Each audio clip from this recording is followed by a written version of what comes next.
마태복음 7장 24절부터 27절 사이 말씀 우리 한 목소리로 합독하시겠습니다.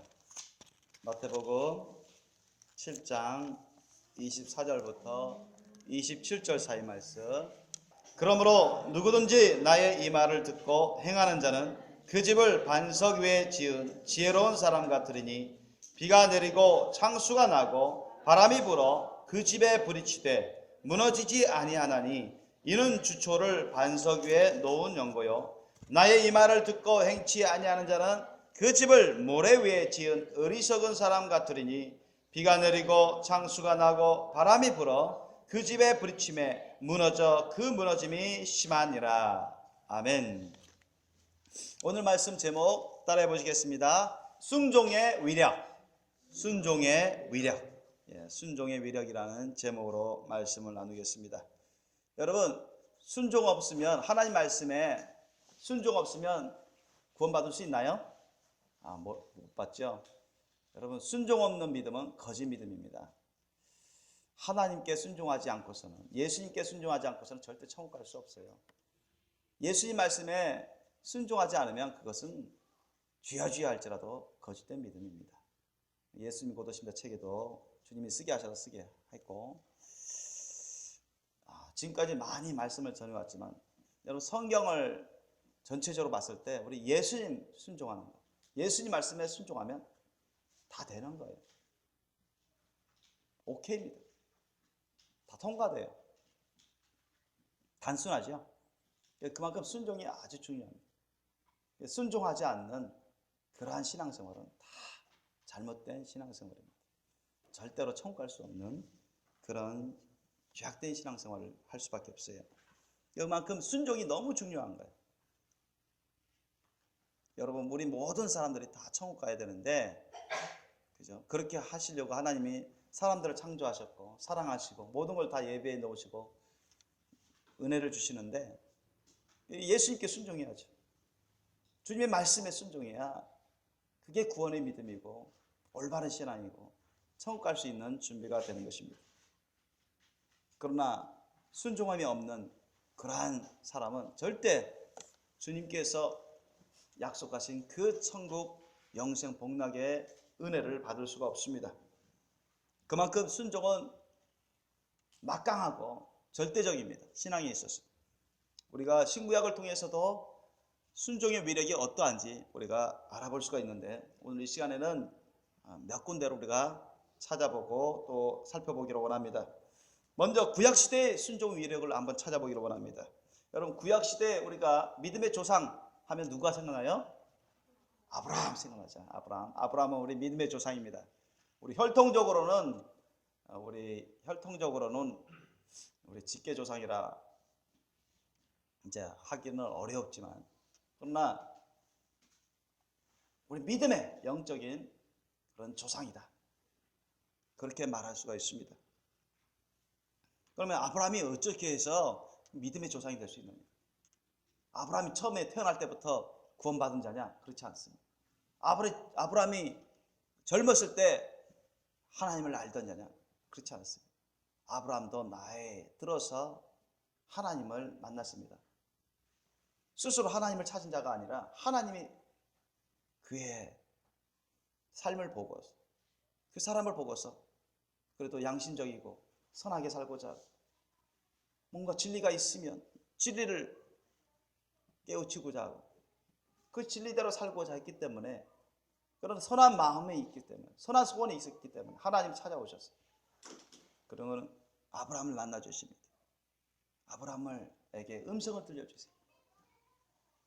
그리고 갈 바를 모르는 그 가나안 땅, 하나님이 지시하시는, 이끄시는, 갈 바를 알지 못하면서 하나님이 이끄시는 그런 곳으로 모든 것을 다 정리하고 고향을 떠나서, 하란을 떠나서 지금의 그런 팔레스타인 지역으로 떠났습니다.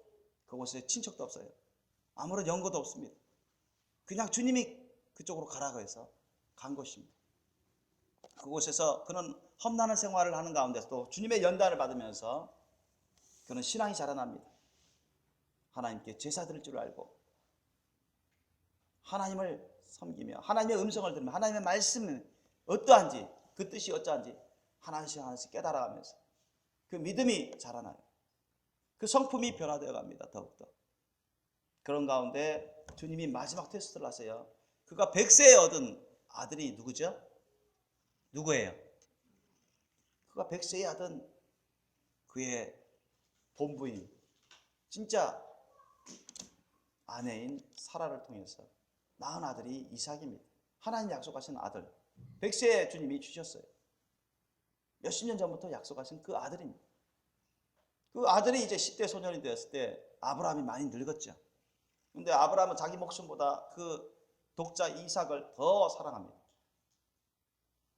사람 중에 독자 이삭을 가장 사랑해요. 모든 걸 다 희생해서라도 이삭을 위해서 헌신적인 그런 삶을 삽니다. 사라도 마찬가지예요.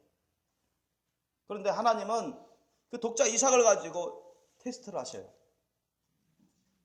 주님의 큰 복을 받으려면, 주님이 쓰실 만한 믿음의 조상이 되려면, 주님이 맡기실 일이 많은데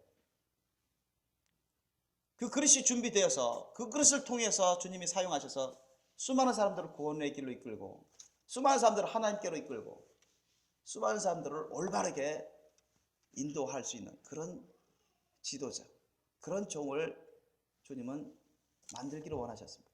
아브라함을 통해서 그것을 이루고자 하셨어요. 그리고 그의 순종을 통해서 그의 연단받은 그 열매를 통해서 그 후손 대대로 하나님의 복이 임하기를 원하시고 하나님의 나라가 세워지기를, 창대하게 세워지기를 원하셨습니다. 그래서 아브라함이 아주 중요했어요. 아브라함을 주님이 마지막으로 테스트하시고자 하십니다. 어떤 테스트를 하냐? 여러분도 아시다시피 자기 눈에 넣어도 아프지 않을, 자기 목숨을 다 버려도 후회함이 없는 그런 독자 이삭을 가지고 내가 지시하는 그 산, 즉 모리아산이죠. 그곳에 가서 번제로 나에게 제사를 드려라. 청천벽력 같은, 인간적으로 봤을 때 청천벽력 같은 그런 하나님의 음성이 들려옵니다. 그는 밤새 잠을 자지 못합니다. 그 정도로 고민에 빠졌어요. 분명 하나님이 말씀하셨는데 양을 가지고서 각을 떠가지고 불에 태워서 하나님께 번제 드리는 것은 이제까지 해왔는데 상상을 초월한, 도저히 생각해보지 못한 독자 이삭을 칼로 다 조각조각 내가지고 양을 잡듯이 그렇게 조각조각 내서 불에 태워서 하나님께 제사를 드리라니 도저히 이해가 안 됩니다. 그런데 하나님의 음성이에요. 엄미한 음성입니다. 엄중한 음성이에요. 명령입니다. 그것은 하나님의 명령. 여러분, 하나님의 명령은 지켜도 돼요, 말아도 돼요? 아니면은 지켜도 되고 말아도 되고 아니면 반드시 지켜야 돼요. 어느 겁니까? 지켜도 되고 말아도 되고 그게 아니라 선택형이 아니라 필수입니다. 목숨 걸고 지켜야 됩니다. 하나님의 명령은. 아멘? 여러분, 하나님이 여러분에게 주신 명령, 사명은요, 우리가 목숨 바쳐 감당해야 됩니다. 아멘? 여러분 살고자 하더라도, 저와 여러분이 기본적으로 살고자 하더라도 하나님의 명령은 반드시 지키셔야 돼요. 그건 우리 생명보다 더 귀한 말씀입니다. 하나님의 명령이에요. 아브라함에게 그것이 있었어요. 아브라함에 그것이 있었습니다. 아브라함의 신앙은 왜 위대하냐? 그래서 어떻게 해서 하나님이 믿음의 조상으로 쓰셨느냐? 그 그릇이 됐기 때문에 그랬어요. 이게 마지막 테스트를 할 수 있어요. 어떻게 얻은 아들인데, 하나님이 약속하신 아들인데, 이 아들을 통해서 후손을 창대하게 해주신다고 주님이 말씀까지도 하시는데 도저히 이해가 안 됩니다. 그것도 동물을 잡아서, 양을 잡아서 죽여서 불태워서 번제로 드리는 것처럼 어떻게 하나님이 우리를 사랑하시는데 그것도 독자 이삭을 그렇게 해서 죽이라니 도저히 이해가 안 돼요. 그러나 아브라함은 하나님의 이 테스트 하시는 그 말씀의 명령에 순복합니다. 사람의 생각을 따르지 않아요. 사람의 판단을 따르지 않습니다. 사라에게 물어보지도 않고 또 자신의 마음이나 감정이나 자신의 판단을 의지하지 않습니다. 오직 하나님의 말씀이 절대적입니다. 하나님 말씀 명령이 절대적이에요. 그래서 그는 순복합니다. 어떻게 하죠? 독자 이삭을 데리고 모리아산으로 데려가요. 독자 이삭은 몰라요. 모리아산까지 올라까지 그 정상에 갈 때까지 모릅니다. 이삭이 물어보죠. 아버지요, 불과 나무는 다 준비된데 양은 어디 있습니까? 번제를 드릴 양이 필요한데 하나님이 다 준비하신다. 얘야, 걱정하지 말아라. 올라가 봤더니 다 단도 다 쌓고 나무도 다 올려놨는데 좀 있더니만 아버지가 자기를 물끄러미 쳐다보더니만 눈 안에 눈물이 흘릴 것 같이 뜨거운 눈물이 흘릴 것 같은 그런 눈으로 쳐다보더니만 자기를 갑자기 잡았어요. 잡아서 포박을 합니다. 결박을 해가지고 자기 몸을 다 움직이지 못하도록 그렇게 하는데 이삭은 영문도 모르고 그냥 아버지 하는 일에 그냥 내맡겼습니다. 그 아이들을 안고서 번제단에 올려서 칼을 집어들고 찌르려고 했어요. 그때 하나님의 사자가 나타나서 아브라함아, 아브라함아, 멈춰라. 그만둬라. 아브라함은 그 음성이 없었으면, 하나님의 사자의 음성, 하나님이 절하시는 그 음성이 없었으면 그 아들을 찔렀을 것입니다. 번제로 들었을 것입니다. 하나님의 말씀이 그대로 순종했을 것입니다. 믿습니까? 아브라함은 그런 믿음이 있었어요. 아들보다 사람 중에 가장 귀하게 여기고 사랑하는 자기 아들보다도 하나님을 더 사랑했던 것입니다. 하나님을 더 높였던 것입니다. 하나님이 우선순위였습니다. 아멘. 하나님 말씀이면 무조건 순종하고자 그만큼 이제는 장성한 분량이 된 거예요. 그 테스트에 아브라함이 합격했어요. 하나님께서 아브라함의 그 순종의 모습을 보시고 주님이 심히 기뻐하셨어요. 그리고 나서는 아브라함을 믿음의 조상으로 정식으로 선포하시고 너뿐만 아니라 너 이삭뿐만 아니라 내 후손 대대로 복을 주시고 또 내 후손 가운데 예수 그리스도께서 구원자께서 나타나서 그로 만민이 복을 얻을 것이라고 선포하십니다. 믿음의 조상으로 이제는 쓰임받고 대대로 여러분 영육간의 복을 받는 은혜를 받게 되는 것입니다. 그렇게 되기까지 여러분 아브라함의 많은 시련이 있었고 연단이 있었습니다. 그런데 아브라함이 마지막 테스트까지 하나님 말씀에 무조건 순종함으로 이루게 되었던 것입니다. 우리가 그 부분을 좀 더 살펴보기를 원합니다. 여러분 창세기 22장 살펴보시기 바랍니다. 창세기 22장 보면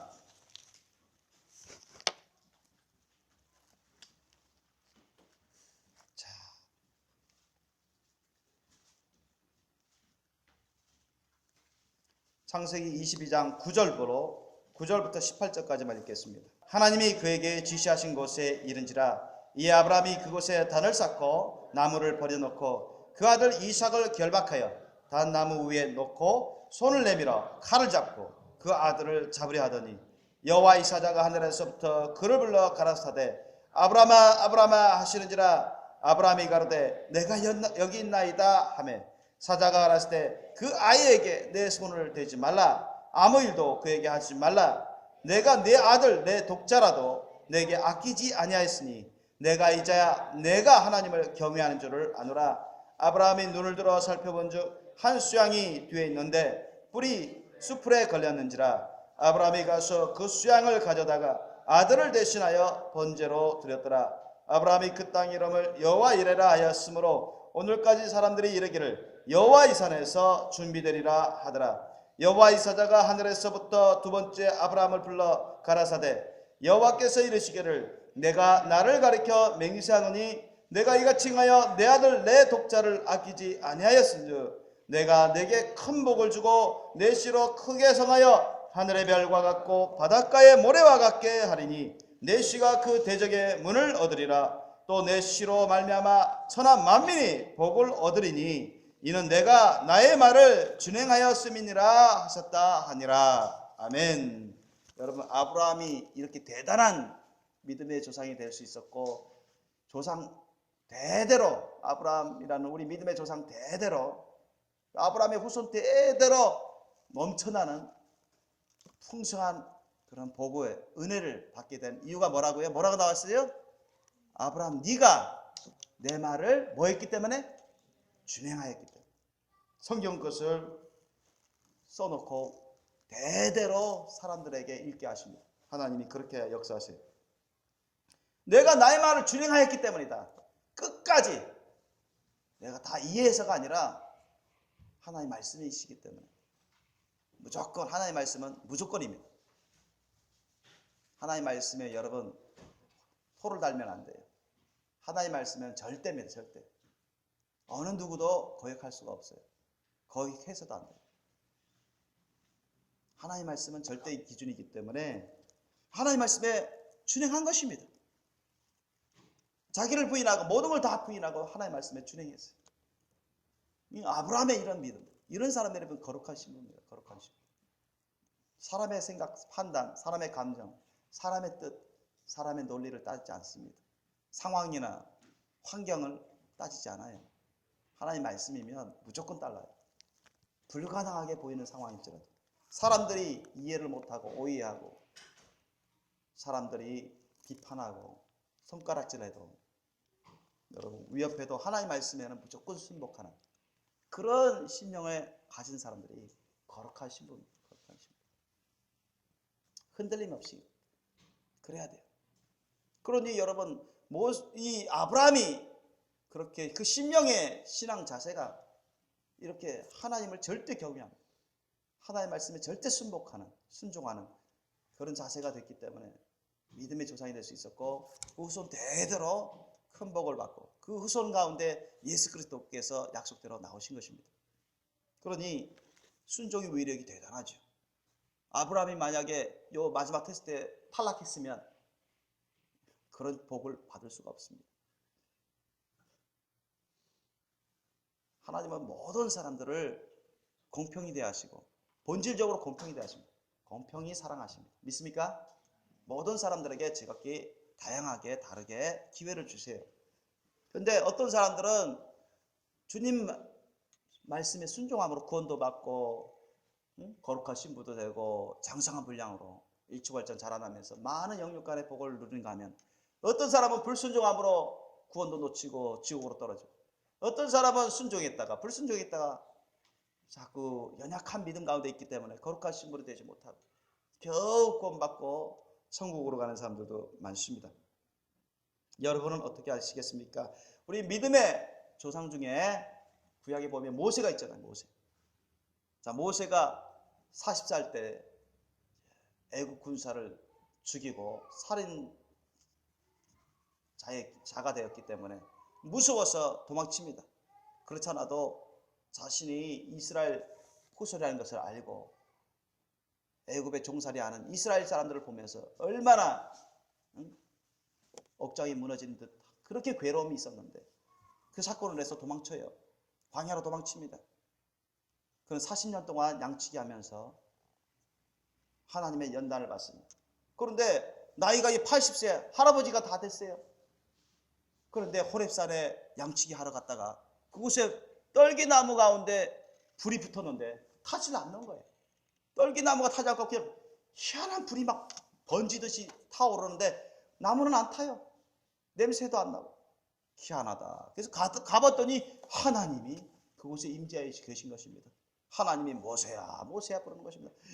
깜짝 놀라고 너무 영광스러워서 그곳에 앞으로 나가는데 내가 선 곳이 거룩하니 내가 신을 벗어라. 그러면서 하나님이 모세를 초대해 줍니다. 그러니까 모세를 떨기나무 가운데 호렙산 떨기나무 가운데 하나님이 임재하셔서 모세를 만나 주신다고요. 왜 모세를 만나 주시냐? 그동안 내가 너를 연단했는데 훈련시켜 왔는데 이제 때가 됐다. 430년 가까이 저 이스라엘 나의 백성들이 애굽에 종살이하면서 수많은 수백만의 내 백성들이 지금 얼마나 고달픈지 430년 43년도 아니고 430년 동안 너무나 괴롭고 억울해서 하늘을 찌르듯 하나님께 그 기도가 계속 상달되는 거예요. 그 부르짖는 간구함이 계속 상달되니까 우리 좀 해방시켜달라고, 우리 좀 구해달라고. 우리가 잘못했사오니 이제는 하나님 우리를 불쌍히 여시고 우리를 용서해 주시고 우리를 구원해 주세요. 430년 가까이 이렇게 종살이 하고 있습니다. 그러면서 하나님의 도우심을 구하는 그 백성들의 울부짖는 그 소리를 들으시고 하나님이 이제는 때가 됐다. 그런데 모세가 이제 그릇이 되어 갔어요. 모세를 찾아오신 것입니다. 하나님이. 모세가 알아서 하나님을 찾아온 게 아니라 하나님이 사람을 찾아오시는 겁니다. 아멘. 여러분이 하나님을 알아서 하나님을 찾아온 게 아니라 하나님이 여러분을 다 아시고 그 때에 맞춰서 여러분에게 찾아오신 것입니다. 믿습니까? 그래서 구원해 주시고 이 마지막 때에 깨우시는 그런 과정이 있어요. 모세가 부르심 받았어요.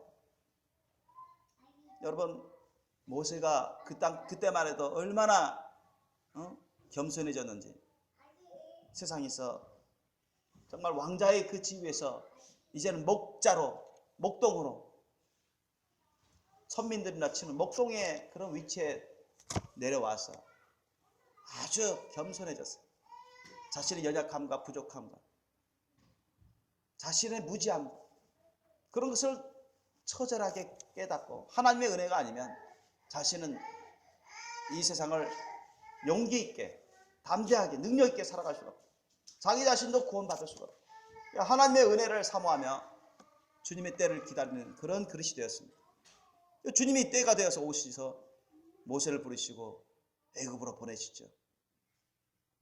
모세가, 제가 언변도 능하지 못하고 말도 제대로 잘 못하고 제가 무슨 힘과 능력이 있어서 그 애굽에 가서 이스라엘 백성들을 구해옵니까? 내가 있다. 내가 너와 함께 하겠다. 두려워하지 말아라. 내가 너에게 선포할 말씀을 넣어주마. 너를 도와줄 자 아론을 붙여주마. 나를 의지해서 떠나가라. 애굽으로 가라. 바로에게 하나님 말씀을 전하라. 내가 너와 함께 하겠다. 그러면서 모세가 힘을 얻고 애굽으로 가서 바로와 전쟁을 한 것입니다. 여러분, 모세가 순종을 했기 때문에 하나님이 함께 하셔서 이스라엘 백성, 수백만의 이스라엘 백성들을 그 430년 동안 종살이했던 그 애굽에서 구출해낸 게 아닙니까? 그죠? 그들을 해방의 길로 이끌 수 있었던 것입니다. 만약 모세가 불순종했으면 그런 역사가, 그런 기적이 나타날 수 있었나요? 모세가 불순종했으면 하나님께서 크게 매를 맞았을 것입니다. 우리가 신약시대에 그 역사를 보더라도 우리가 알 수 있어요. 여러분, 신약시대의 순종의 위력이 얼마나 대단한지 우리는 몇 군데를 찾아보더라도 알 수 있습니다. 여러분, 예수님의 제자들 중에 대표적인 제자들이 베드로와 안드레, 야고보, 요한입니다. 이들이 처음부터 예수님을 믿었나요? 예수님을 알았습니까? 아니에요. 이들은 어부 출신입니다. 시골 촌뜨기 출신이에요. 세상적으로 고학력자들도 아닙니다. 저학력자들입니다. 부자들도 아니고 비록 가난한 자들입니다. 매일같이 일하는, 거의 매일같이 일해야만 그런 대로 살아갈 수 있는 그런 어부 출신들입니다. 그 당시 종교지도자들, 왕들, 관리 사람들 하면 우습게 봤어요. 차별했습니다. 그 정도로 그곳에서는 사회에서 천대시 받고 소외되고 가난한 사람들이 모여 살던, 또 이방인들이 함께 어우러져 살던 그런 곳입니다. 그런데 예수님이 찾아오셨어요. 예수님이 베드로와 안드레, 야고보, 요한을 부르십니다. 베드로야, 나를 따르라. 요한, 안드레, 야고보, 나를 따르라. 여러분, 그렇게 하셨을 때 여러분, 이들이 예수님을 따랐어요? 안 따랐어요? 그 말씀에 순종했어요? 안 순종했어요? 순종했습니다. 여러분, 그 말씀에 순종했어요. 모든 거 다 버려두고 예수님을 쫓았어요. 여러분, 그런 놀라운 순종의 자세가 있었기 때문에 예수님의 제자가 되고 사도가 되고 나중에 성령 충만받게 되고 놀라운 성령의 역사를 감당할 수가 있었던 것입니다. 아멘. 여러분 한번 찾아볼까요? 마태복음 4장 18절로 22절 찾아보시기 바랍니다. 마태복음 4장 18절로 22절. 갈릴리 해변에 다니시다가 두 형제 곧 베드로라 하는 시몬과 그 형제 안드레가 바다에 금을 던지는 것을 보시니 저희는 어부라. 말씀하시되 나를 따라오너라. 내가 너희로 사람을 낚는 어부가 되게 하리라 하시니 저희가 곧 그물을 버려두고 예수를 쫓으니라. 거기서 더 가시다가 다른 두 형제 곧 세베대의 아들 야고보와 그 형제 요한이 그 붙인 세베대와 한 가지로 배에서 금을 깁는 것을 보시고 부르시니 저희가 곧 배와 부친을 버려두고 예수를 쫓으니라. 아멘. 여러분 그들은 어부입니다. 배는 그들의 정말 기업 도구예요. 생활 도구입니다. 직장 도구예요. 바다는 그들의 직장이고 그들의 사업 도구입니다. 배는. 그리고 그들의 혈육의 아버지들이 있었어요. 가장이라 할 수 있는 아버지 계셨어요.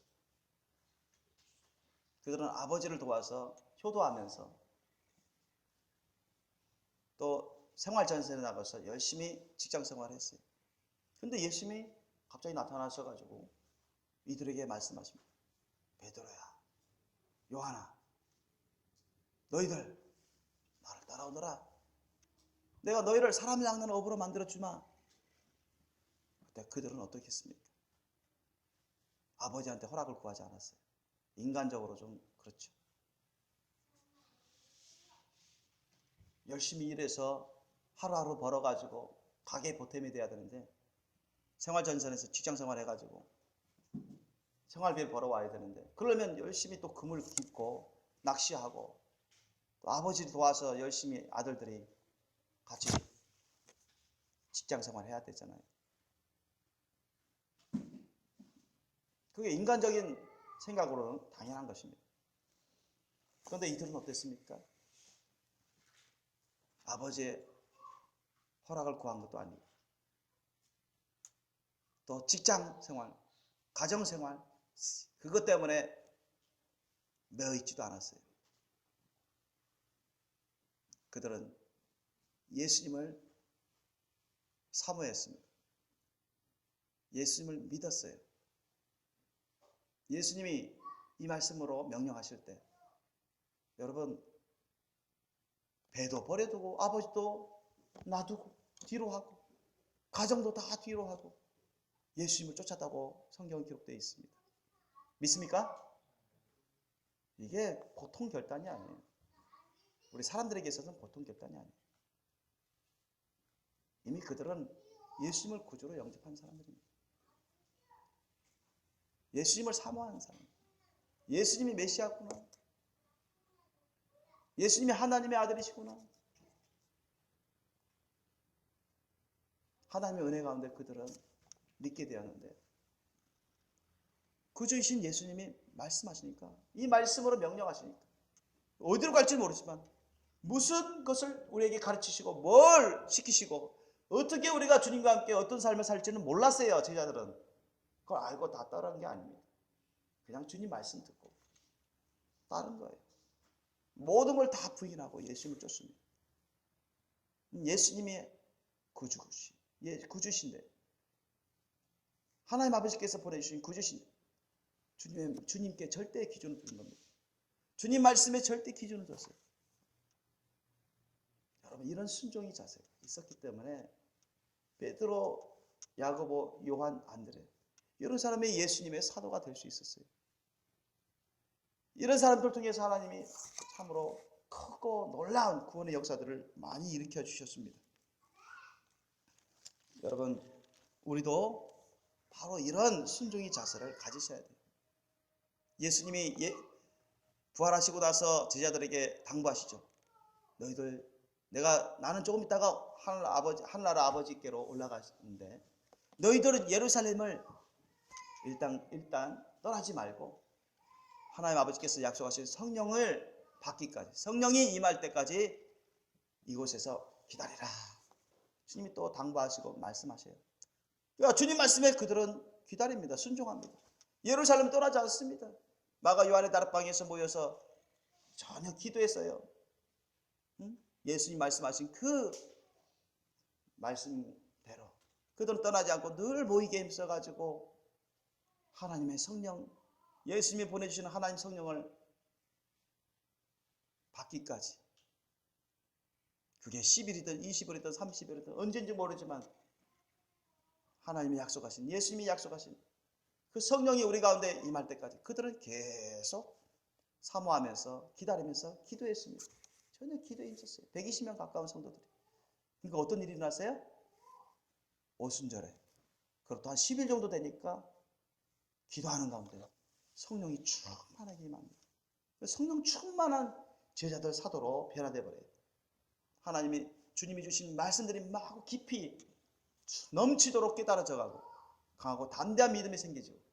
장성한 분량으로 그들은 일취월장 자라나게 됩니다. 그들은 예루살렘뿐만 아니라 온 유대와 사마리아 땅까지 이르러 복음을 증거할 수 있는 참으로 준비된 성령 충만한 주의 종들이 되고 마는 거예요. 예수님 말씀에 순종할 때 이런 역사들이 나타납니다. 하나님의 기적과 능력이 나타나요. 하나님의 영광의 역사들이 나타납니다. 여러분, 예수님도 보세요. 예수님은 하나님의 본체신데 예수님이 어떠한 삶을 살았습니까? 예수님은 끝까지 하나님 아버지의 말씀대로 살았습니다. 믿습니까? 처음부터 끝까지 하나님 아버지의 말씀대로 살았어요. 예수님이 왜 십자가에서 그 고난을 당하면서 처절하게 고통 가운데 울부짖으며 죽으셔야 했습니까? 그것도 하나님 아버지께서 말씀하시고 하나님 아버지와의 약속을 이루시기 위해서 그렇게 하신 것입니다. 우리를 너무나 사랑하시기 때문에 하나님 아버지와 말씀 가운데, 하늘나라에서 말씀하신 약속 가운데 뭐가 있었죠?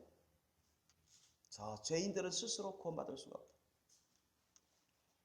우리가 심히 사랑하고 우리 형상대로 지음받은 이 사람들은 우리가 포기하면 안 되는데, 저들을 구원할 길은, 저들 스스로 구원할 수 있는 길은 없기 때문에 내가 아들 예수가 가서 저들의 죄를 다 뒤집어 쓰고 저들의 죄값을 치러야 된다.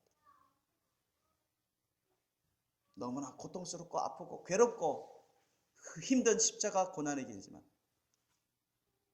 아들 예수가 가서 이 길을 완성하면 모든 죄인들의 죄가 다 그 십자가 죽음으로 인해서 다 대속될 것이다.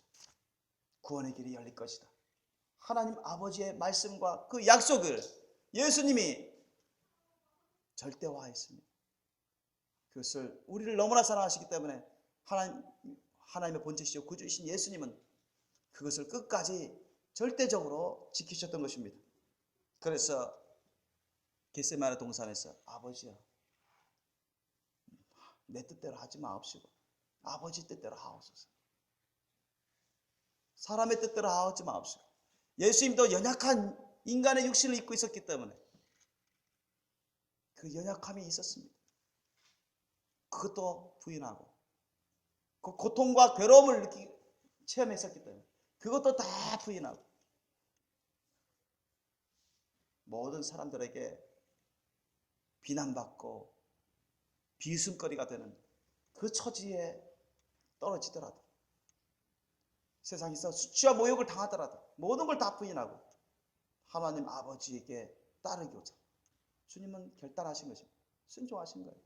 하나님 아버지와의 그 약속을 지키기 위해서 주님은 하나님 아버지 말씀에 그 뜻에 절대 순복하셨던 것입니다. 그렇게 해서 십자가 그 대속의 역사가 완성할 수 있었던 것입니다. 우리에게 모든 죄를 다 갚아주시고 우리에게 구원의 길을 열어주셨던 것입니다. 여러분, 오늘 본문 말씀을 보시면 예수님 말씀하십니다. 그러므로 누구든지 나의 이 말을 듣고 행하는 자는 그 집을 반석 위에 지은 지혜로운 사람 같다고 했습니다. 예수님의 말씀을 듣고 행하는 자, 즉 순종하는 자는 그 집 그 집이 뭐예요? 여러분, 본질적으로는, 근본적으로 주님이 말씀하시고자 하시는 궁극적인 집은 영혼의 집입니다. 영혼의 집, 신앙의 집이에요. 우리가 이 세상에서 우리 집 짓고 살잖아요. 그죠? 이 세상에서 우리가 아무리 좋은 재료로 짓더라도 그리 오래 가지 못하잖아요. 우리가 보통 짓는 아파트도 한 4, 50년이면 다 재건축, 위험해져가지고 재건축에 들어가지 않습니까? 아무리 잘 지은 집이라도 100년, 200년, 수백 년 지나가면 여러분 다 그거 가만히 있으면 다 크랙 생기고 갈라지고 막 분열되고 무너진다고요.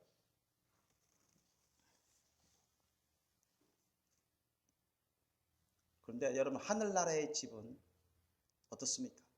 하늘나라 천국에 집이 있어요, 없어요? 집들 많습니다, 여러분.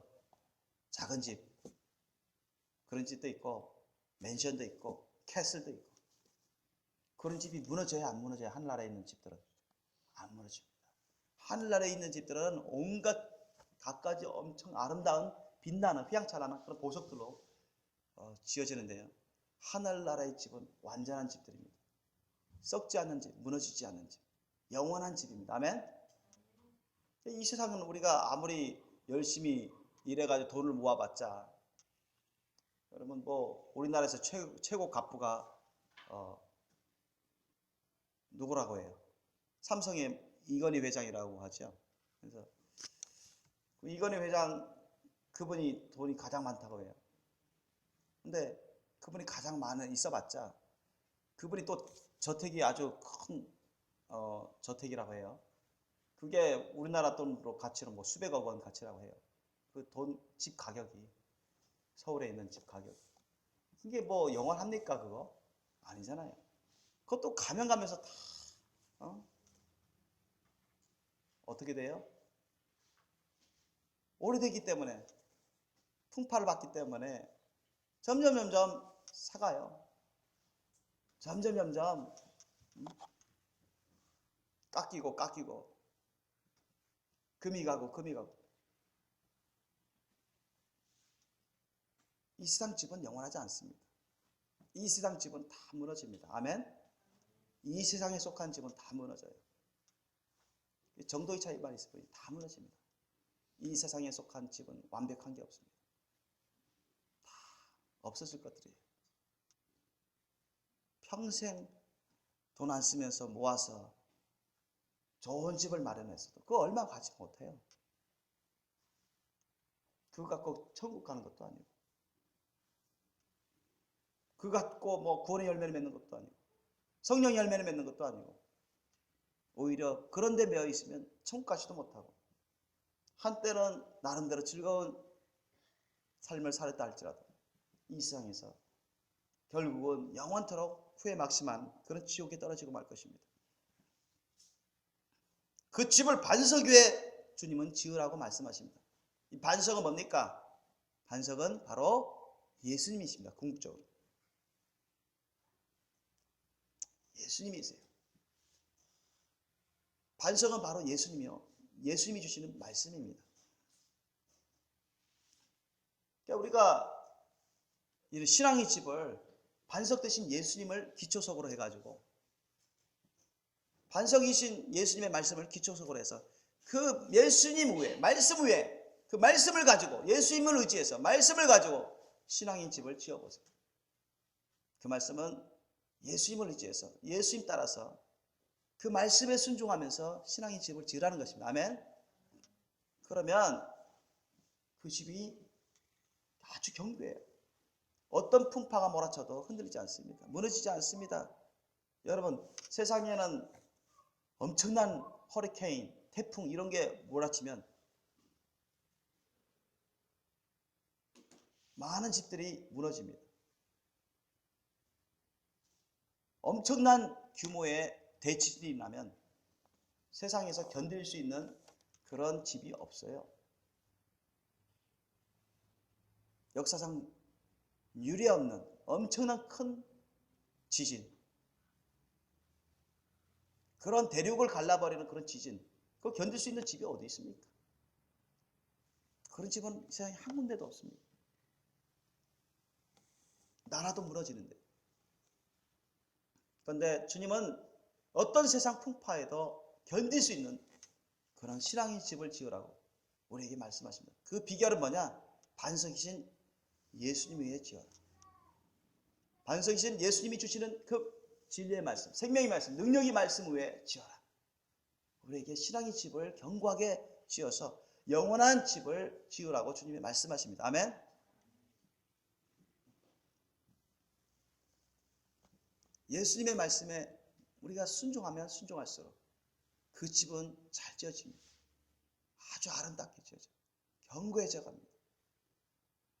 그러나 예수님 말씀에 불순종하면 그 집은 아주 불안정하고 여기저기가 펑크나요. 여기저기가 금이 가고 여기저기가 갈라지고 나중에 큰 풍파가 닥치면 하나님이 내리시는 그 시련의 시험 가운데 무너져서 산산조각 나요. 신앙의 집이 무너져 버립니다. 여러분, 하나님께 예수님께 불순종해서 예수님 말씀에 불순종해서 그 신앙의 집이 무너지면 천국 가요, 지옥 가요? 지옥 갑니다.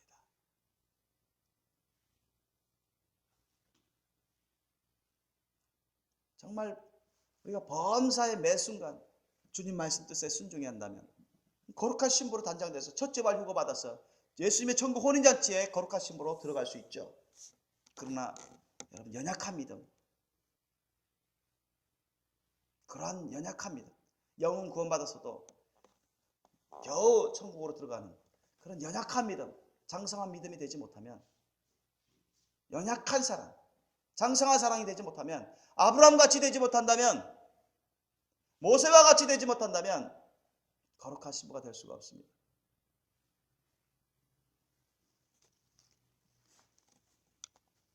하늘나라에 갈 수는 있습니다. 첫째 발 휴거받아 거룩한 신부로 천국 혼인잔치에 들어갈 수가 없어요.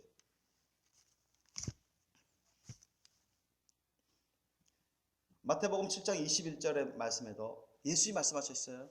나더러 주여 주여 하는 자마다 다 하나님 나라에 올 것이 아니다. 천국에 다 들어갈 것이 아니요 다만 하늘에 계신 내 아버지의 뜻대로 행하는 자라야 들어올 수 있다고 말씀하셨어요. 그렇죠? 그러니까 우리가 예수님 말씀대로 살아가는 것이 하나님 아버지의 뜻입니다. 아멘?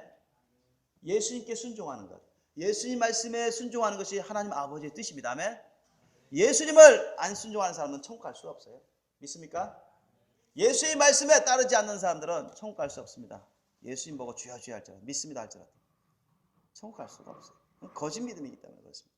구원의 믿음이 아니에요. 구원의 믿음은 예수님을 따르는 믿음입니다. 아멘? 예수님 말씀에 순종하는 믿음이 구원의 믿음이에요. 아멘?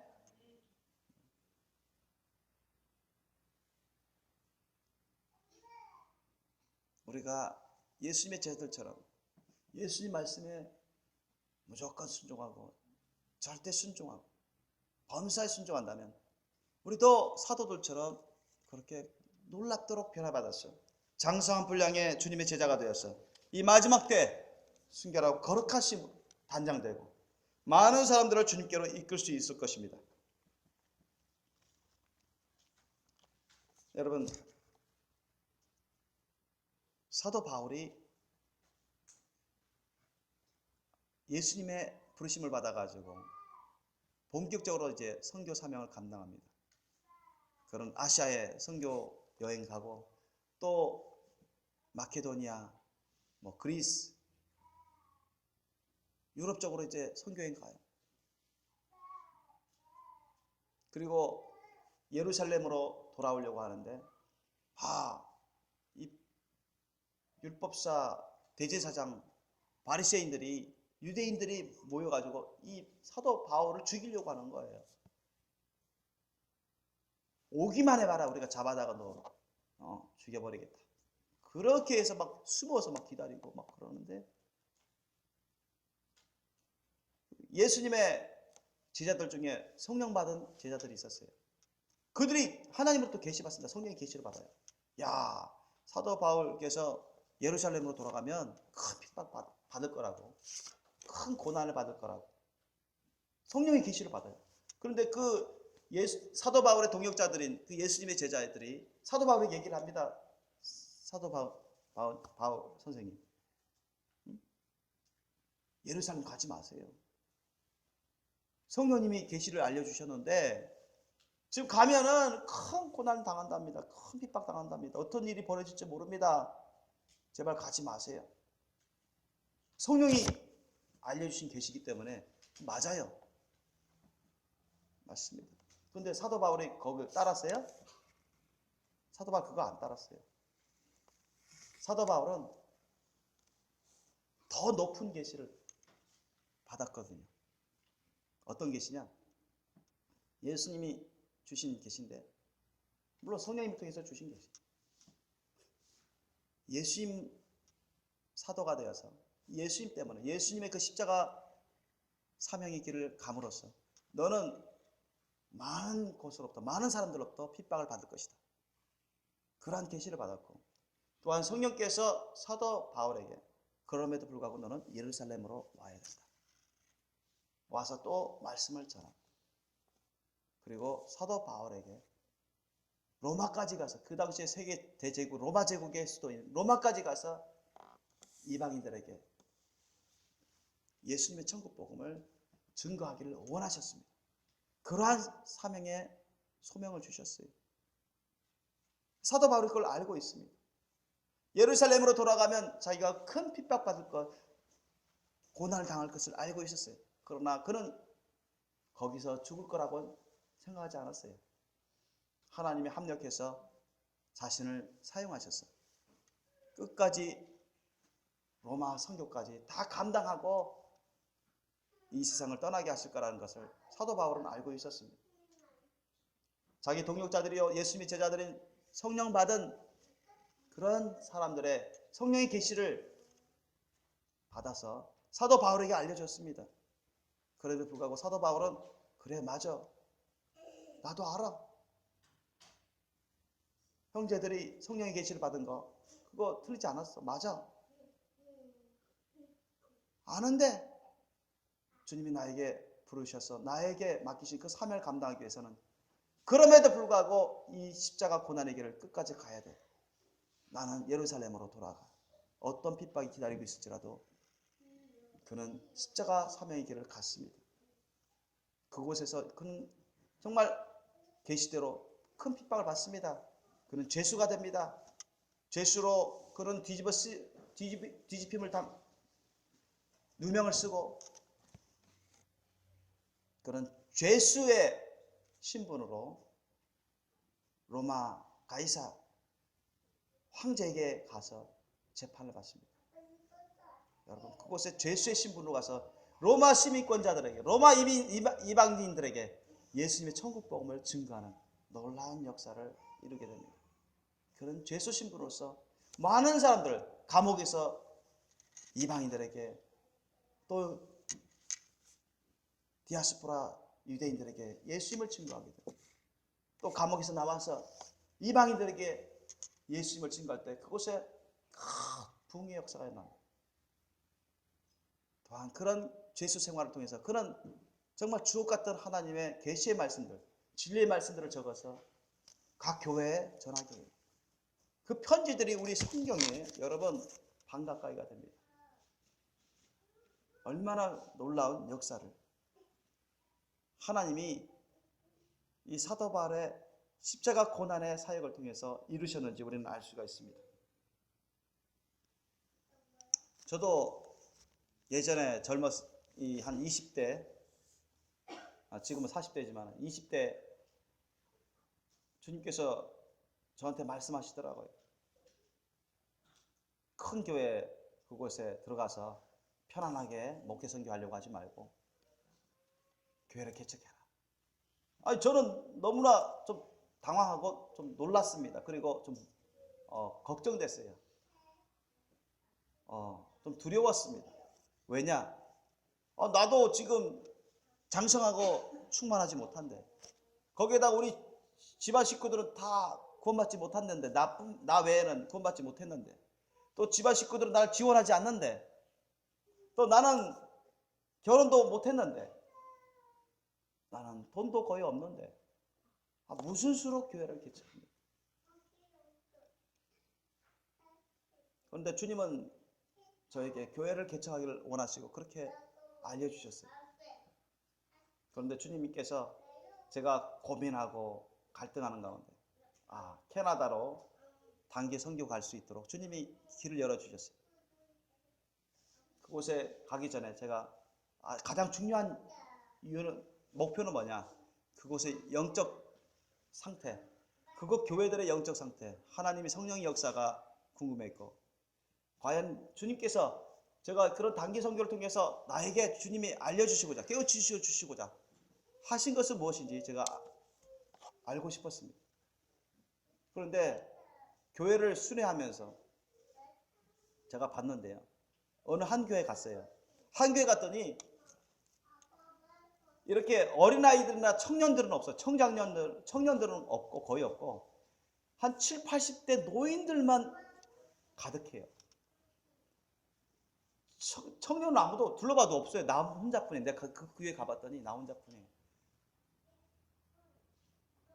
그러니까 한 60대, 70대, 80대 노인분들이 대다수예요. 애들도 거의 없고 목사님까지도 늙으셨어요. 그런 교회도 제가 가봤습니다. 그런데 제가 주일 예배 같이 드렸는데 다 어떤 식이냐면, 목사님이 그 분들을 위해서 이렇게 주보 형식으로 한 두어 장을 다 나눠줘요. 미리 다 나눠줍니다. 거기에 예배 순서라든가 모든 걸 대부분 걸 다 적어 놓아줬어요. 설교 말씀 주 내용도 다 적어 놨어요. 그러면서 목사님이 설교하실 때도 그걸 다 읽어주시다시피 했어요. 그냥 그걸 보면서 읽어가는 거예요. 그냥 교과서 읽듯이.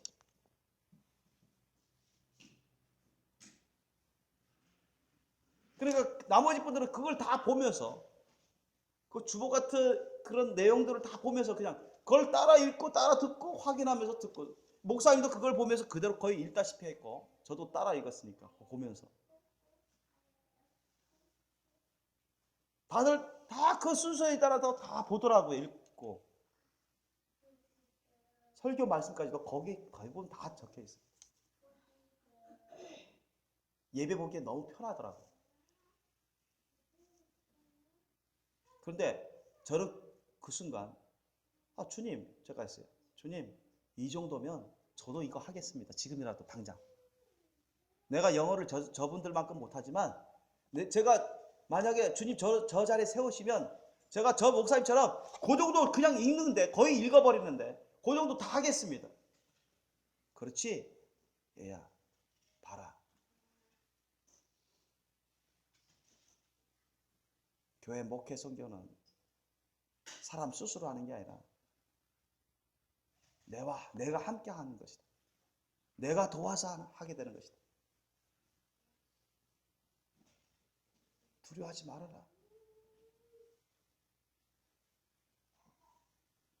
저렇게 말씀을 전하고 저렇게 예배를 드린데도 내가 이 교회를 지키고 있다.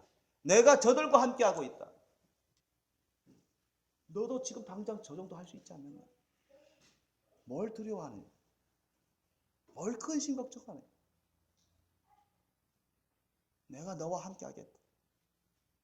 아무것도 두려워하지 마라. 근심 걱정하지 말아라.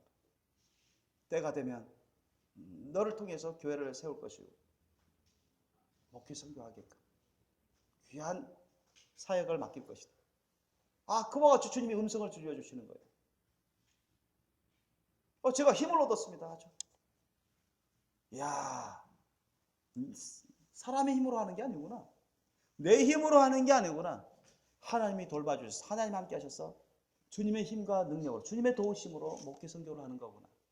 제가 그것을 처절하게 느껴가지고요, 담대해졌어요. 근심 걱정하지 않게 됐습니다.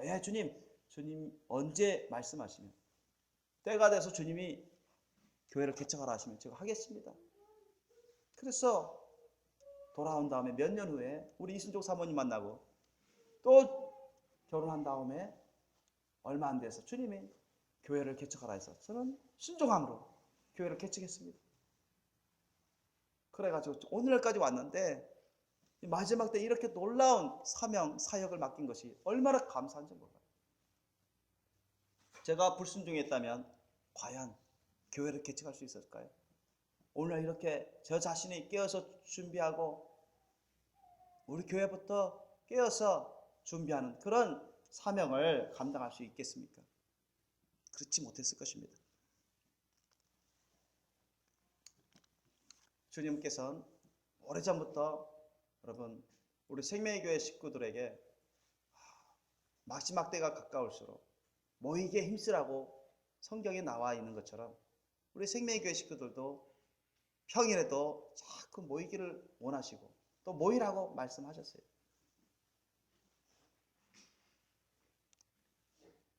모여서 뭐 할까요?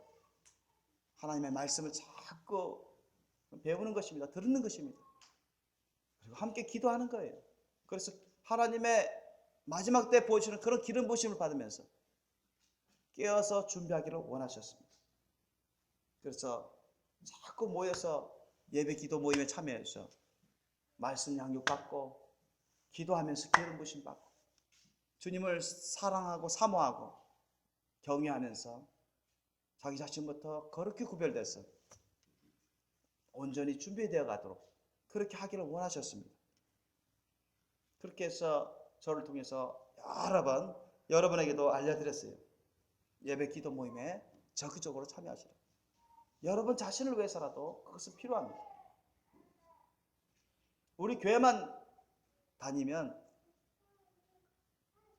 다 순결한 거룩한 신부가 되는 게 아니에요. 하나님의 그런 훈련과 연단을 통과하셔야 됩니다.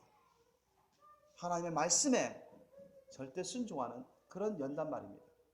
아브라함이 통과하고 모세가 통과하고 예수님의 제자들 사도들이 통과하고 바울이 통과한 그 길 말입니다. 저와 여러분도 그 길을 끝까지 가셔야 됩니다. 알기만 해서는 안 돼요. 듣기만 해서는 안 돼요. 이해하기만 해서는 안 됩니다. 깨닫기만 해서는 안 돼요. 실제적으로 여러분이 순종하면서 말씀으로 기도로 성령으로 변화되는 삶을 사셔야 됩니다. 아멘? 그래야 준비돼요. 그렇게 순종하기를 원하십니다. 사도행전 1장 8절 말씀에도 성령이 너에게 임하시면 너희가 권능을 받고 예루살렘과 온 유대와 사마리아 땅까지 이르러 내 증인이 되리라 하셨고, 그러므로 너희는 가서 모든 족속으로 제자를 삼아 아버지와 아들과 성령의 이름으로 세례를 주고 내가 너희에게 분부한 모든 것을 가르쳐 지키게 하라. 볼지어다 세상 끝날까지 내가 항상 너희와 함께 있겠노라고 주님이 약속하시고 명령하셨습니다. 저희들에게도 주신 말씀이에요. 사도들에게만 주신 명령이 아닙니다. 사도들에게만 주신 말씀이 아니에요. 저와 여러분에게도 주신 말씀이요 명령입니다. 저와 여러분부터 우리 생명의교회 식구들부터라도 정신 바짝 차려서 늘 말씀으로 살아가기를 원하시고 기도로 살아가기를 원하시고 늘 하나님이 주시는 훈련과 연단을 통과하기를 원하시고 전도의 사명, 선교의 사명을 땅까지 이르러서라도 감당하기를 원하시고 명령하십니다. 믿습니까? 저와 여러분이 준비하고 준비되셔야 됩니다. 이것은 선택이 아니라 필수입니다.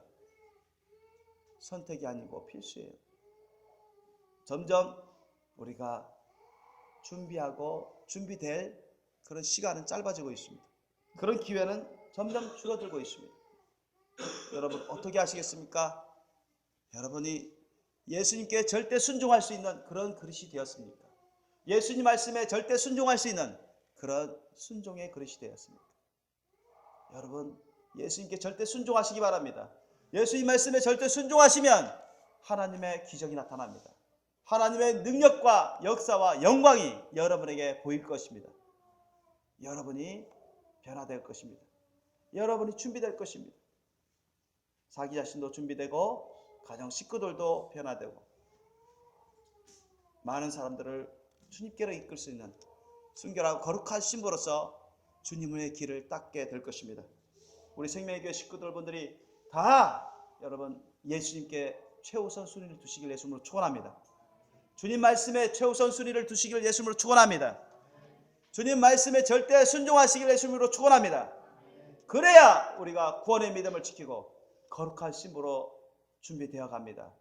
그래야 우리가 영육간에 강건해지고 충만한 복을 대대로 받을 수가 있습니다. 믿습니까? 저와 여러분도 아브라함처럼 믿음의 조상이, 큰 조상이 될 수 있기를 원합니다. 모세처럼 하나님 크게 쓰시는 그릇이 되시길 예수님을 축원합니다. 사도들처럼 땅까지 이르러서라도 많은 자들을 주께로 이끄는 놀라운 주님의 증인들이 되시길 예수님으로 축원합니다. 여러분이 하늘나라에서 큰 자가 되시길 예수님을 축원합니다. 그 비결은 우리 예수님께 절대 순종하는 것입니다. 주님 말씀에 절대 순종하는 것입니다. 예수님을 반석 삼아서 주님 말씀에 절대 동행하시길 예수님을 축원하십니다. 기도하시겠습니다. 오늘 이 시간 우리가 오늘 말씀을 생각하면서 우리가 기도하기를 원합니다. 주님, 현재 제가 이 정도인데 주님 저도 사도들처럼 아브라함이나 모세처럼 바울처럼 우리 예수님을 본받아서 그 십자가 사랑의 사명의 길로 충성되게 가며 변화되고 준비되고 많은 열매를 맺을 수 있는 하늘나라에서 큰 자여 거룩한 신부가 될 수 있는 그러한 은혜를 받기를 원합니다. 제가 예수님께 절대 순종할 수 있도록, 예수님 말씀에 절대 순종할 수 있도록, 제 자신을 죽기까지 부인해서 주님께 절대 순복하며 살아갈 수 있도록 주님의 사랑을 부어달라고, 주님의 믿음을 부어달라고, 주님의 강하고 담대함을 부어달라고, 주님의 성령의 힘과 능력을 부어달라고 우리가 기도하기를 원합니다.